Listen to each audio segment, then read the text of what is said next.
Jake Morrison stepped off the transport ship and onto the metal platform of Kepler's Edge Station. His artificial leg made a soft clicking sound with each step. The station smelled like oil, rust, and something he couldn't name. Alien cooking.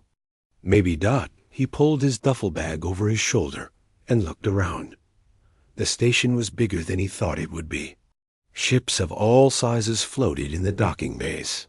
Some looked human-made, but most were strange shapes he had never seen before. Long thin ones, round bubble ones, and some that looked like they were made from twisted metal. Jake had been a Marine for 20 years. He fought in the war against the hegemony until a plasma blast took his leg. The doctors gave him a new one, but it wasn't the same. Nothing was the same after the war ended. Earth felt too crowded, too loud, too full of people who didn't understand what soldiers had been through.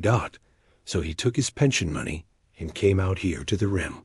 Far from Earth, far from the memories, far from the nightmares that still woke him up at night. He walked through the main corridor of the station. Aliens of all kinds moved around him. Tall blue ones with 4 arms, short furry ones that walked on their hands, and others that looked like walking trees.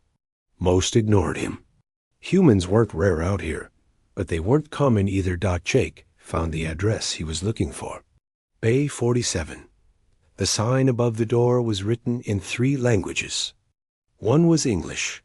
Vexca's Repair Shop. All species welcome. The other 2 were alien writing that looked like scratches and circles. He pressed the door buzzer. A few seconds later, the door slid open. A Xanthari stood in the doorway. Jake had seen their kind before during the war, but this one looked different. Smaller, older, with gray patches in his purple fur. "You are the human," the Xanthari said. His voice was high and nervous. "You are Jake Morrison, yes?" "That's me," Jake said. "You're Vexca?" Yes. Come in quickly." Vexca looked up and down the corridor before closing the door. Behind them, the garage was a mess. Tools were scattered everywhere on the floor. Strange machines sat in corners, covered in dust and grease. Cables hung from the ceiling like dead snakes. The smell of old oil and burned metal filled the air. "I am sorry for the condition," Vexca said, wringing his hands. "I have had to sell most of the good equipment to pay debts. But the basic tools are still here. The lifts still work. The power core is good for another 10 years. Jake walked around the space. It was bigger than it looked from outside. 3 work bays, each big enough for a small ship. An office area with a desk covered in papers. A parts storage room that looked half empty. "The creditors," Vexca continued, "they come tomorrow. If I do not have the money, they will take everything. My family, they are waiting for me on Xanthari. Prime, I must go to them." Jake nodded. He understood being trapped by debt, by circumstances beyond control. "The price we agreed on? 15,000 credits. That covers the lease transfer, the equipment, and the service records. Everything you need to run the business." Jake pulled out his credit chip. 15,000 was most of his savings, but it was enough to start over. Done.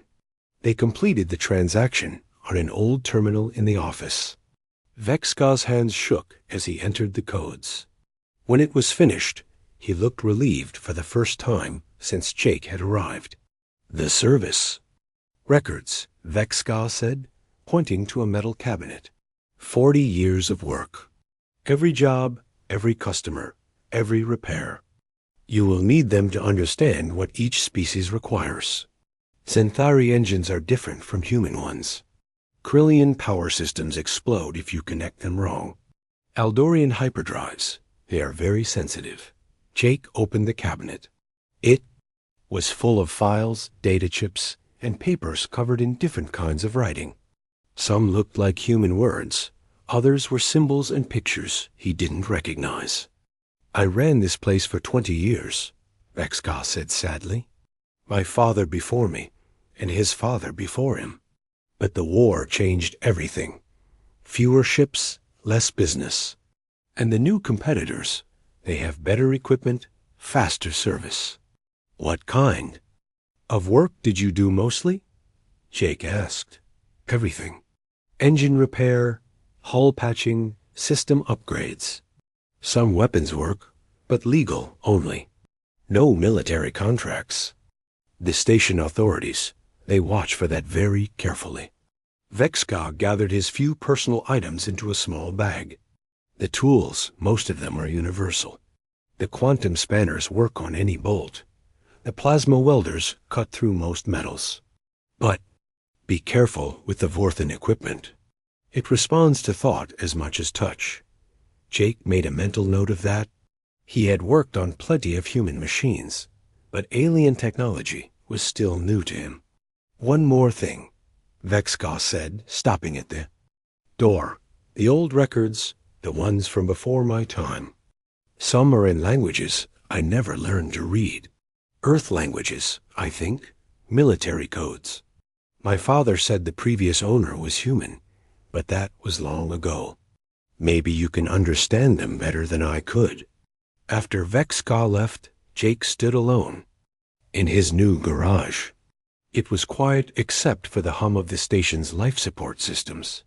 He walked around the space again, this time more slowly. The equipment was old, but looked well maintained. The workbenches were solid. The tool sets were complete, even if he didn't know what half of them did. He started by clearing a space in the office. The desk was covered with old invoices, repair, orders, and technical manuals. He made 3 piles: current business, old records, and trash. Most of it was trashed out as he worked. He found himself touching the repair orders and technical diagrams. Something felt strange when he did. A small tingling in his fingertips, like a mild electric shock. He figured it was just static electricity from the dry station air. Jake opened the first box of service records. The papers were yellow with age and covered in different kinds of writing. Human English, but also flowing script that might be Eldorian, and angular symbols that could be Krillian. He picked up a technical diagram showing the inside of some kind of engine. The moment his fingers touched the paper, the tingling got stronger. For just a second, he could almost understand how the engine worked, even though he had never seen anything like it before. He put the paper down and rubbed his eyes. He was tired from the long trip and probably seeing things that weren't there. Tomorrow, he would start going through everything properly. Tonight, he just wanted to set up his sleeping area and get some rest. Jake found a small room behind the office that Vexka had used for storage. He cleared it out and set up his military-issue sleeping bag. It wasn't much, but it was his. For the first time in months, he felt something like peace. As he lay down to sleep, he could hear the sounds of the station around him. Ships coming and going, aliens talking in languages he didn't understand. The constant hum of machinery keeping them all alive in the darkness of space. Tomorrow, he would start his new life as a garage owner. He had no idea that touching those old papers had started something that would change not just his life, but the future of human and alien relations forever. His artificial leg gave a small twitch as he drifted off to sleep, but Jake didn't notice. He was dreaming of simpler times, before the war, before the pain, before the questions that had no answers. Jake woke up to the sound of knocking on his garage door. He checked his watch. 7 a.m, station time.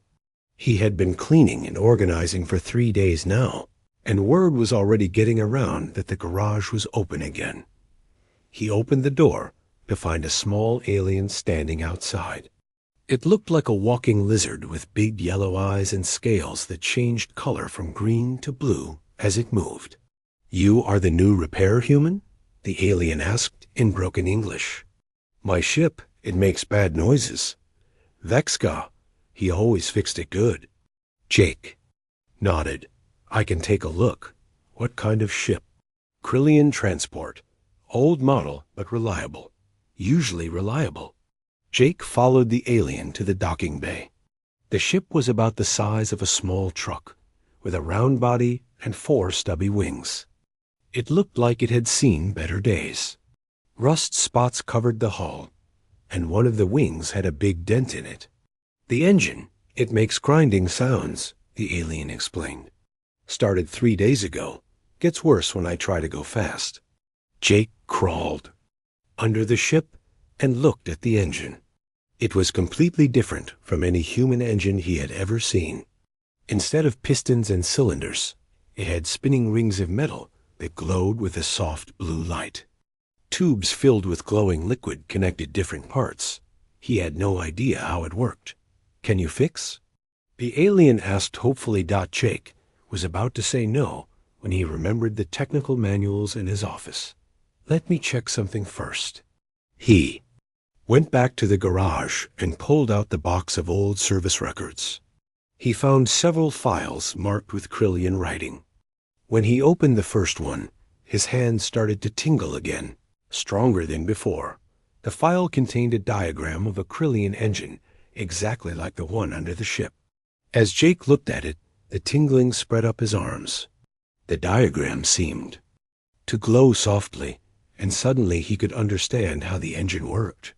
The spinning rings created a magnetic field that pushed against space itself. The glowing liquid carried energy from the power core to the field generators.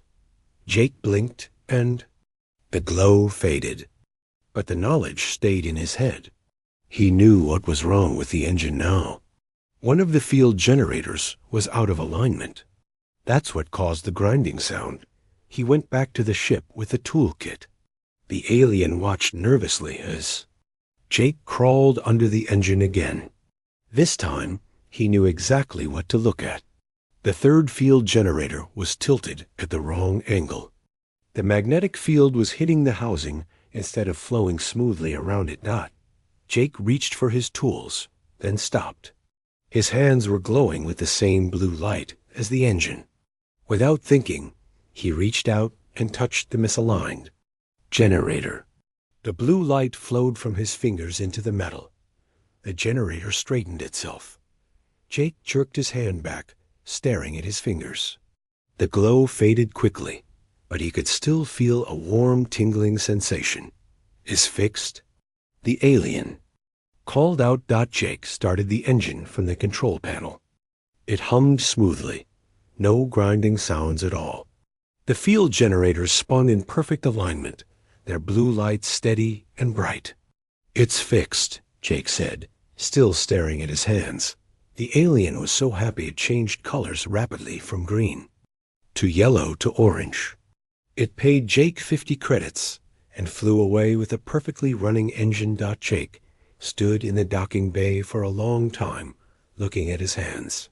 What had just happened? He had fixed an alien engine by touching it.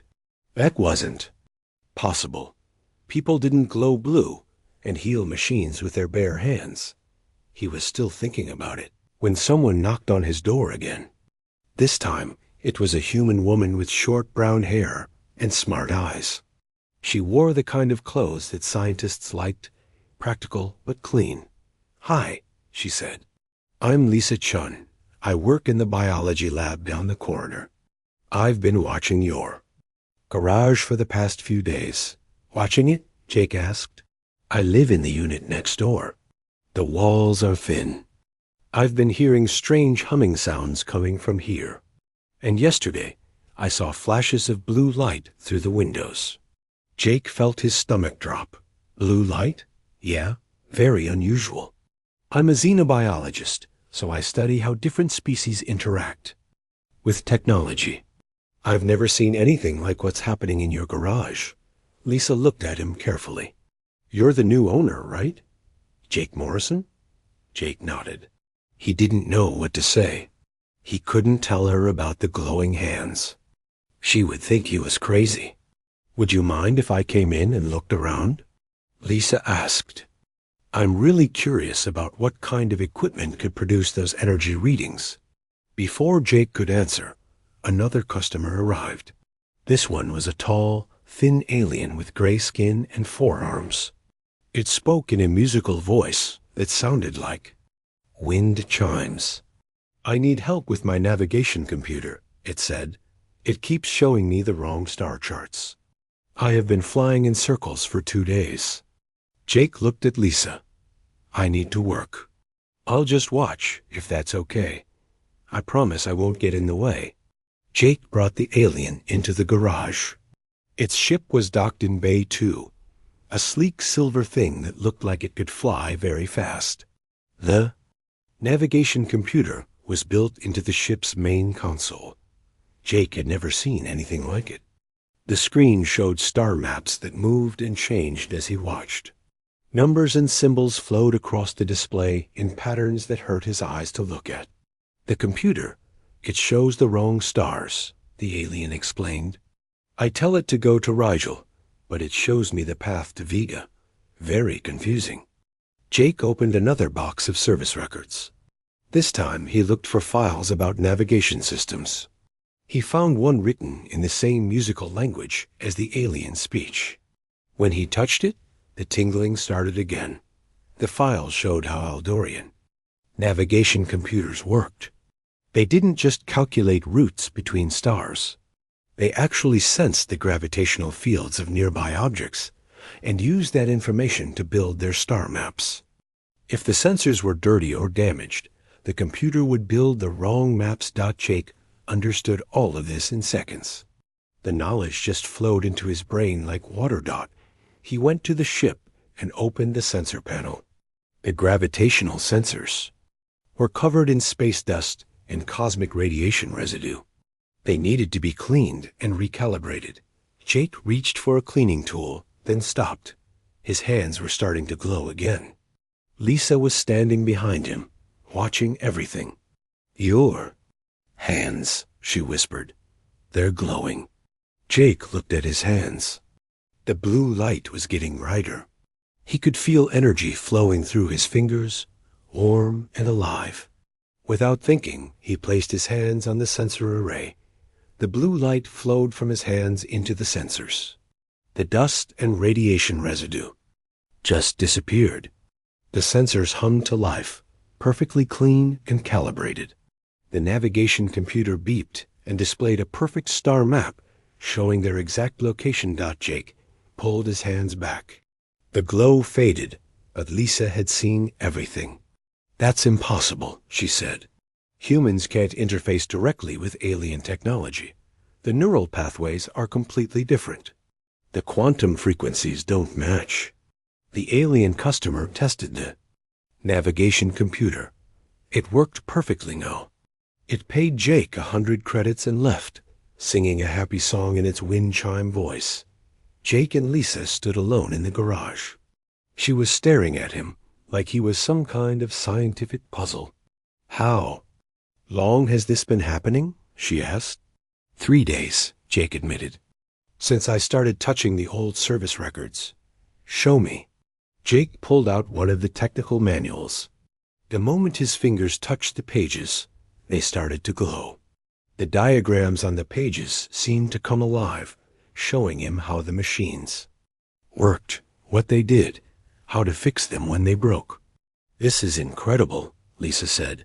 "You're somehow interfacing with alien technology at a quantum level.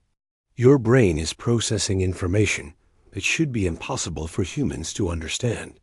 Jake closed the manual and the glow faded. "What does that mean?" "I don't know, but I think we need to find out.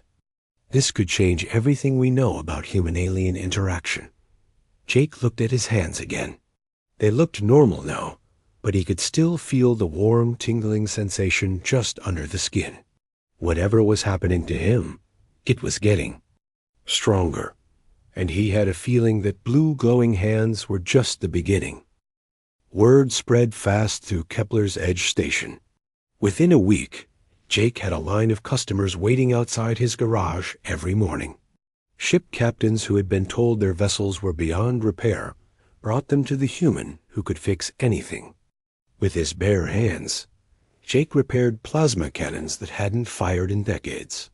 He fixed terraforming equipment that 3 different specialists had given up on. He even restored a Vorthan meditation crystal that was supposed to be impossible to repair once cracked. Each time he worked, the blue glow got stronger. Lisa watched from the corner, taking notes on everything she saw. She had moved some of her lab equipment into his office, so she could study what happened when he used his abilities. The energy readings are off the charts, she told him during a break between customers. Whatever you're doing, it's not just fixing machines. You're somehow rewriting their quantum signatures. Jake wiped sweat from his forehead. The work was getting easier, but it was also more tiring. Each repair seemed to drain something from him, like he was giving part of himself to every machine he touched. I keep having these dreams, he said, about the war, about things I can't quite remember. What kind of things? Medical procedures. Doctors with needles. Other soldiers screaming. Jake shook his head. It's probably nothing. War does things to your mind. Lisa looked worried, but before she could say anything, the garage door chimed. A new customer had arrived, but this one was different. Instead of desperate ship owners or alien traders, a human in a military uniform stood at the entrance. Jake Morrison? The man asked. That's me. The man stepped inside and closed the door behind him. He was tall and had the kind of posture that only came from years of military training. His uniform had no name tags or rank insignia, but Jake could tell he was an officer. Commander Alex Rivera, Earth Colonial Defense Force, the man said. I need to speak with you about your recent activities. Jake felt his stomach tighten. What activities? Reports have reached Earth Command about a human on Kepler's Edge who claims to repair alien technology using some kind of advanced device. We're here to investigate. I don't use any device, Jake said. Just standard tools. Rivera looked around the garage. His eyes stopped on the piles of service records and technical manuals. These look like classified materials. Where did you get them? They came with the garage. Previous owner left them behind. Rivera picked up one of the older files. Jake noticed it was marked with Earth military codes. This is from Project Genesis. These files should have been destroyed 20 years ago. I don't know anything about that project. Don't you? Rivera stared at Jake with cold eyes. Sergeant Jake Morrison, 3rd Marine Engineering Battalion. You served in some very interesting units during the war. Jake's heart started beating faster. I was just a regular Marine. Nothing special. Regular Marines don't get selected for special operations. Regular Marines don't survive what you survived. Rivera moved closer. Tell me, Jake, when did the glowing start? Lisa stepped forward. Who are you really? And what do you want with Jake? Rivera glanced at her. Dr. Chun, isn't it? Xenobiology specialist. You should be careful about the company you keep. Some discoveries are too dangerous for civilian research. Are you threatening me? I'm giving you advice. Rivera turned back to Jake. The Earth government has been very patient. We've allowed you to live quietly since the war ended. But now you're attracting attention, using abilities that don't officially exist. Jake's hands started to tingle. Not the warm feeling he got when fixing machines, but something cold and angry. What abilities? What are you talking about? Project Genesis. Quantum interface enhancement. Ring any bells now? The name hit Jake like a punch to the stomach. Suddenly, the dreams made sense. The medical procedures, the screaming soldiers, the needles full of glowing liquid. It wasn't just nightmares. It was memories. You experimented on us? Jake said quietly. The Earth government created 12 enhanced soldiers capable of interfacing with alien technology. You were the most successful test subject. Rivera smiled, but it wasn't a friendly smile. Also the only one still alive. Lisa grabbed Jake's arm. Enhanced how? Genetic modification at the cellular level, Rivera explained. Quantum entanglement between human neural pathways and alien technological frequencies. Very expensive. Very classified. Very illegal under current interstellar law. Jake remembered more now. The facility on Europa. Dr. Harrison with his cold hands and colder smile. The other volunteers who went into the treatment rooms and never came out. The pain when they injected the quantum nanites into his spine. My leg, Jake said. The prosthetic. It's not just a replacement, is it? Rivera nodded. Quantum regulator. Keeps your abilities under control. Without it, you'd burn out in days. Just like the others did. Why are you telling me this? Because Earth needs you back. The Colonial Defense Force is facing new threats. Alien technology we can't understand or counter. Your abilities could save millions of human lives. And if I refuse? Rivera's hand moved to the weapon on his belt. That's not really an option. Before Jake could respond, alarms started blaring. Throughout the station, emergency lights flashed red. The station's automated voice echoed through the corridors. All civilians report to safe zones. Hostile ships detected. This is not a drill. Rivera cursed and activated a communication device. Command, this is Rivera. What's the situation?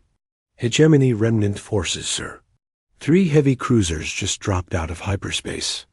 They're demanding we turn over the human with quantum interface abilities. Rivera looked at Jake. Congratulations. You're now the most wanted human in the galaxy. Through the garage windows, Jake could see ships launching from the station's docking bays. Some were fleeing, others were taking defensive positions. The station's defense guns were powering up, casting strange shadows as they moved. They want me? Jake asked. The hegemony spent decades trying to create soldiers like you. They failed every time. Now they know one exists, and they'll do anything to capture you. Lisa pulled up station schematics on her tablet. The defense systems are old. Those hegemony cruisers will cut through them like paper. Jake looked at his hands. The blue glow was starting again, stronger than ever. He could feel the station systems around him, the power flowing through cables in the walls, the computers controlling life support and artificial gravity. There might be another way, he said. Rivera raised an eyebrow. What do you mean? Jake walked to the main power junction box in his garage wall. When he placed his hands on it, the blue glow spread through the entire station's electrical system. Every screen, every light, every computer suddenly hummed with new energy. I can interface with the station itself, Jake said. Turn the whole thing into a weapon. Through the walls, they could hear the hegemony ships getting closer. Their engines made a deep thrumming sound that shook the metal floors. That's impossible, Rivera said. The strain would kill you. Jake looked at Lisa, then at Rivera. Maybe, but it's better than letting them take me alive. Lisa grabbed his arm. Jake, don't. We can find another way. No, Jake said. I'm tired of running from what I am. Time to find out what these abilities can really do. The blue glow spread from his hands up his arms. His artificial legs started humming with power. Every machine in the garage began to vibrate in harmony. Outside, weapons fire lit up the darkness of space. The battle for Kepler's Edge had begun, and Jake Morrison was about to discover just how dangerous an enhanced human could be when he stopped holding back. The station's defense systems came online with power they had never had before. Jake could feel every circuit, every weapon, every shield generator. They were all part of him now, and he was very, very angry. Jake's hands pressed against the power junction box as blue energy flowed through the station's entire electrical system. Every light, every computer, every defense system suddenly had more power than it was designed to handle. The station hummed with new life. Through the garage windows, The three hegemony cruisers looked like dark knives against the stars. They were massive ships, each one big enough to carry 1,000 soldiers. Their weapons were already charging, red lights glowing. Along their hulls, station defenses at maximum power, Lisa read from her tablet. Energy readings are impossible. The reactor should be overloading. Jake could feel every system in the station. The defense guns that hadn't fired at full power in 20 years were now operating like they were brand new. The shields that usually flickered and failed were holding steady at maximum strength. Even the old communication array was broadcasting with enough power to reach Earth. "How are you doing this?" Rivera asked, staring at Jake with new respect and worry. "I don't know," Jake said honestly. "It's like the station is part of me now. I can feel every circuit, every wire, every computer." The first hegemony cruiser opened fire. Plasma bolts that could melt through ship armor struck the station's shields. But instead of penetrating, they just made the shields glow brighter. Jake was feeding power directly from the station's reactor core into the defense systems. "Impossible," Rivera muttered. "Those shields shouldn't be able to stop military-grade plasma cannons." Jake wasn't just strengthening the shields. He was rewriting how they worked. The quantum interface let him understand the physics of the shield. Generators better than the engineers who built them. He made them more efficient, more powerful, more responsive. The station's defense guns returned fire. Usually they could barely scratch a cruiser's armor, but now they were hitting with the force of battleship weapons. The nearest hegemony ship's shields flared and failed under the assault. "Target the engine pods," Jake said, even though he wasn't sure how he knew that would work. The defense guns shifted aim without anyone touching the controls. They hit the cruiser's engine section with concentrated fire. Explosions rippled along the ship's hull. The cruiser began to drift, powerless. The other two ships were spreading out, trying to get around the station's defensive fire. Jake could feel them moving through space, like sharks circling wounded prey. "They're trying to dock," Lisa warned.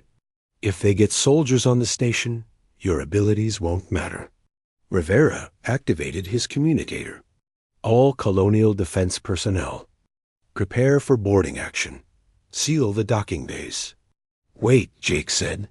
He closed his eyes and reached out with his enhanced senses.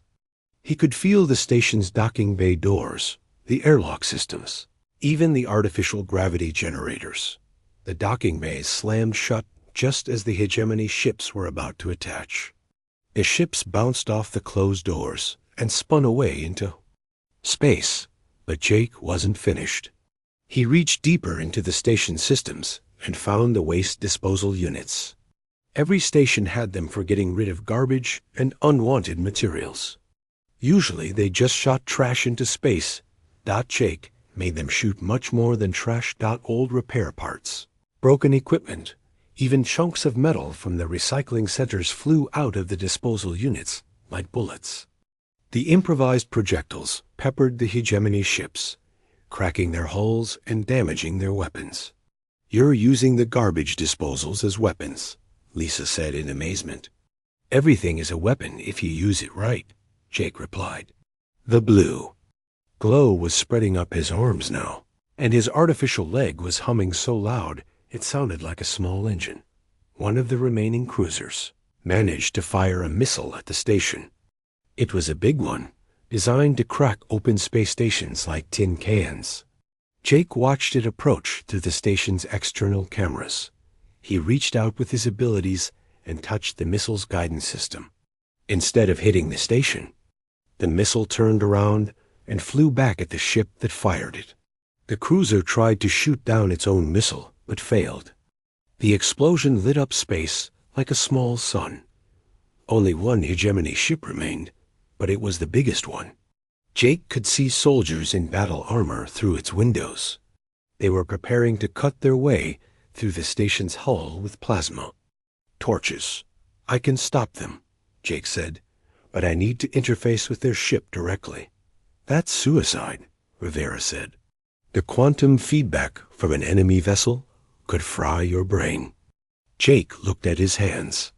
The blue glow was so bright now it hurt to look at. His artificial leg felt hot against his skin. He could feel the station's power flowing through him like liquid lightning. Maybe, he said. But if I don't try, they'll take the station anyway. Lisa grabbed his arm. There has to be another way. Jake smiled at her. You're a scientist. You know sometimes you have to test the limits. He placed his hands against the station's hull and extended his consciousness toward the hegemony ship. The moment his abilities touched their systems, pain shot through his head like hot needles. Alien technology felt different from human or friendly alien tech. It was harder, colder, designed to resist outside interference. But Jake pushed harder. The Project Genesis modifications in his body were designed for exactly this kind of work. He fought through the pain and found the ship's main computer. The hegemony ship was more advanced than anything he had worked on before. Its computers used quantum processors that thought faster than human brains. Its weapons were powered by contained antimatter. Its engines could tear holes in space itself, understood all of it. He reached into the ship's life support system and turned off the gravity. Hegemony soldiers floated helplessly in their armor as everything not bolted down became projectiles. Then he activated their emergency protocols, which sealed all the bulkheads and trapped the soldiers in separate compartments. The ship's captain tried to regain control, but Jake was already in the navigation system. He turned the ship around and pointed it away from the station. Then he activated the engines at maximum power. The hegemony cruiser shot away from Kepler's edge like a bullet, its crew trapped inside and unable to stop it. Within minutes, it was too far away to be a threat. Jake collapsed to his knees as the blue glow faded from his hands. His head felt like someone had hit it with a hammer. Blood ran from his nose. Jake, Lisa knelt beside him. Are you okay? I think so, he said weakly. That was harder than fixing engines. Rivera was staring at the tactical display on his communicator. 3 hegemony cruisers destroyed or disabled. 0 station casualties. How is that possible? Jake struggled to stand up. His artificial leg was making clicking sounds, and he could smell something burning inside it. The quantum regulator, he said. I think I overloaded it. We need to get you to a medical facility, Lisa said. No. Rivera stepped forward. We need to get him back to Earth. Command will want to study what just happened here. I'm not going anywhere, Jake said firmly. This is my home now. Rivera's hand moved to his weapon. I'm afraid that's not your choice to make. Before he could draw his gun, every screen in the garage activated at once. Jake's face appeared on all of them, but it wasn't the Jake standing in the room. This Jake was glowing with blue energy, his eyes shining like stars. Commander Rivera, the image said in Jake's voice. I've just uploaded a complete record of Project Genesis to every major news network in human space. The illegal experiments, the dead soldiers, the cover-up. All of it. Rivera went pale. That's classified information. Not anymore, the real Jake said. While I was interfaced with the station's communication array, I found Earth's military databases.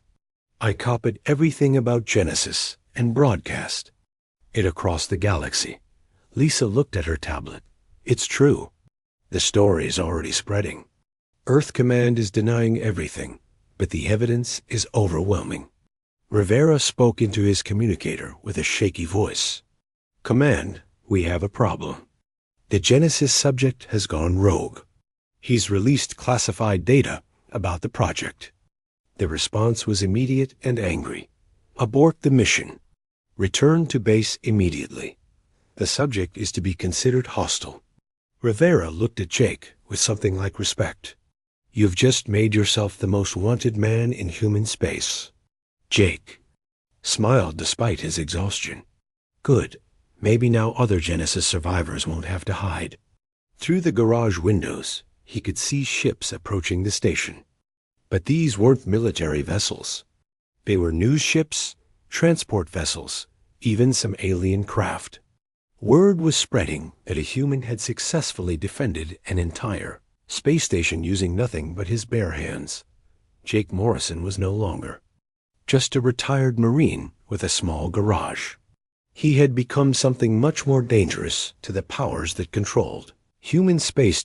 He had become a symbol of what humans could accomplish when they stopped being afraid of their own potential. 3 weeks after the battle, Kepler's Edge Station looked completely different. News ships from across the galaxy filled the docking bays. Reporters from every major species wanted to interview the human who had single-handedly defeated 3 hegemony cruisers. Jake tried to avoid most of them, but the story had taken on a life of its own. The footage of him interfacing with the station's systems had been broadcast everywhere. Humans called him a hero. Aliens called him a miracle. Earth Command called him a traitor. He was fixing a Vorthan crystal resonator when Lisa burst into his garage with her tablet in hand. "Jake, you need to see this," she said breathlessly. On the screen was a news report from Earth. The reporter was standing in front of a government building, reading from official papers. Following the leaked Genesis documents, Earth Command has admitted to conducting illegal genetic experiments on human soldiers during the Hegemony War. 12 volunteers were subjected to quantum enhancement procedures without proper oversight or consent. 11 died during the experiments. The sole survivor, Jake Morrison, has been classified as a rogue operative. Jake turned off his tools and sat down heavily. "Rogue operative, that sounds serious." "It gets worse," Lisa said. She switched to another news channel. This one showed Admiral Kate Harrison, the head of Earth's Colonial Defense Force, speaking at a press conference. "Jake Morrison represents a clear danger to human security," the Admiral said. "His uncontrolled abilities could destabilize the quantum foundations of interstellar technology. We are offering a reward of 1 million credits for information leading to his capture." Jake laughed, but it wasn't a happy sound. "1 million credits. I must be more dangerous than I thought." "The alien governments are responding too," Lisa said. She showed him reports from Krillian, Aldorian, and Xanthari news networks. "They're calling for your protection under interstellar law. Some are offering you asylum." "And Earth Command?" "They've sent 3 more ships to this sector, military ones." Jake nodded. He had been expecting this. Earth couldn't allow him to remain free, not when his very existence proved their illegal experiments.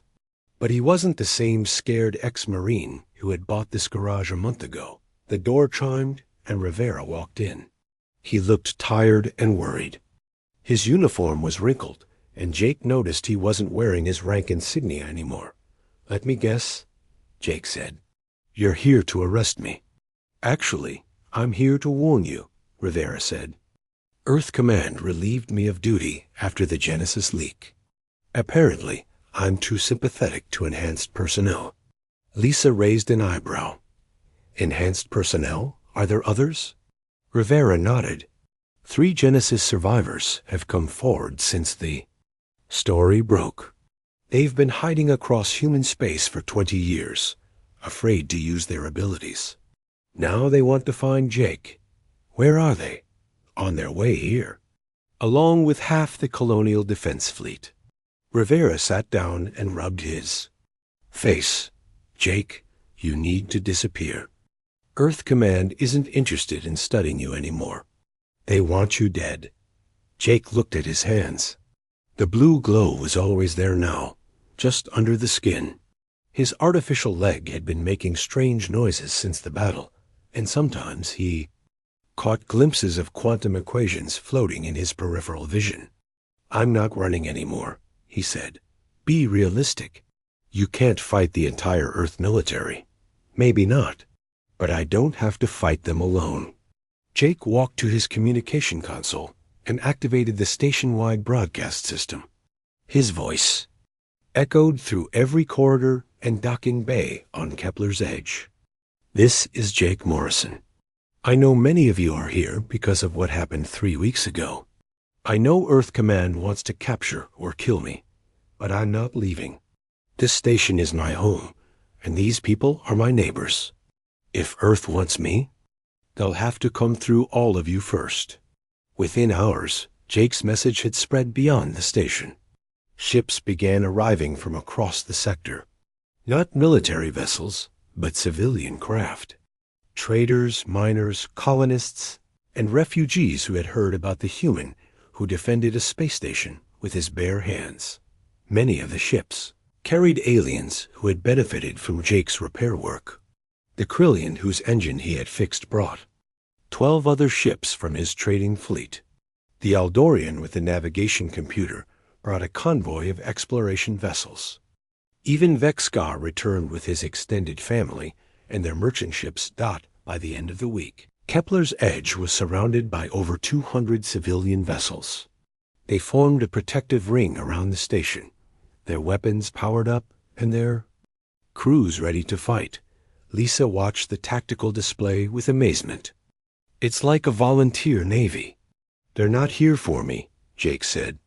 "They're here because they're tired of being pushed around by governments that don't care about ordinary people." The Earth fleet arrived on a Tuesday morning. 12 heavy cruisers, and a command carrier bristling with weapons and shields. Their commander, Admiral Harrison herself, transmitted a message to the station. "This is Admiral Harrison of the Earth Colonial Defense Force. We are here to apprehend the fugitive Jake Morrison. All civilian vessels will withdraw immediately, or be considered hostile." The response came not from Jake, but from Captain Rodriguez of the mining ship Lucky Strike. "This is the Kepler's Edge Defense Coalition. Jake Morrison is under our protection. You are not welcome here." Admiral Harrison's face appeared on every screen in the station. She looked angry and determined. "You are interfering with a lawful military operation. Withdraw or face the consequences." Jake activated his own communicator. "Admiral, this is Jake Morrison. You want me? Come and take me." The standoff lasted for 6 hours. The Earth fleet held position just outside the defensive ring of civilian ships. Jake could feel the tension through the station's sensors. Everyone was waiting for someone to make the first move. It came from an unexpected source. 3 ships approached from the outer system, broadcasting Genesis identification codes. Jake recognized the quantum signatures immediately. The other survivors had arrived. The lead ship docked at the station, and 3 people walked into Jake's garage, 2 men and 1 woman, all looking like they hadn't slept in weeks. Jake could see the same blue glow under their skin that he carried. "I'm Marcus Webb," the older man said. "Genesis Subject 7. These are Elena Rodriguez and Pete Chong, Subjects 4 and 9. Jake shook their hands. When their enhanced skin touched, blue energy sparked between them. "I thought I was the only one left." "We all did," Elena said. "Until you broadcast our story across the galaxy. Earth Command has been hunting us for 20 years. Pete looked out the window at the fleet. "They brought a lot of ships." "They're scared," Marcus said. 4 Genesis survivors in one place. We could interface with their entire fleet if we worked together." Jake felt a chill. The power was tempting, but he remembered the pain from interfacing with just one enemy ship. "That could kill us." "Maybe," Elena said. "But it would show the galaxy what humans can really do when we stop fighting each other." Admiral Harrison's voice echoed through the station again. "Final warning. Surrender Jake Morrison, or we will take him by force." Jake looked at his fellow survivors, then at Lisa. And Rivera. Finally, he looked out at the civilian ships that had come to protect him. Ordinary people who had risked their lives for a stranger. "There's another way," he said. "We don't fight the fleet. We show them something better." Jake and the other 3 Genesis survivors joined hands in the center of the garage. Blue energy flowed between them, growing brighter and stronger. But instead of reaching out to attack the Earth fleet, they reached out to every ship in the system. Civilian vessels, alien craft, even the Earth military ships, suddenly hummed with new power. Every engine ran smoother. Every weapon fired more accurately. Every shield held stronger. The enhancement field expanded beyond the station, touching every piece of technology in the area. For the first time in galactic history, human and alien technology worked in perfect harmony. Ships that should have been incompatible began sharing power and data. Weapons designed to destroy became tools for protection. Admiral Harrison's flagship was enhanced too. Jake could feel her amazement as her ship's systems suddenly operated at impossible efficiency levels. "This is what we can do," Jake broadcast to the entire fleet. "Not destroy, but improve. Not conquer, but cooperate. This is what human potential really means." The standoff ended not with battle, but with wonder. The Earth fleet withdrew, their ships running better than they ever had before. The civilian coalition dispersed, but many stayed to help rebuild Kepler's Edge into something. New. Jake Morrison never returned to Earth. He stayed on the rim, training other enhanced humans and building bridges between species. His garage became a symbol of cooperation, a place where any being could come for help, regardless of their origin. And sometimes, late at night when the station was quiet, Jake would touch the old service records and remember how it all began. With a broken-down alien garage and a man who just wanted to fix things, now he was fixing much more than machines. He was fixing the future itself, one repair at a time.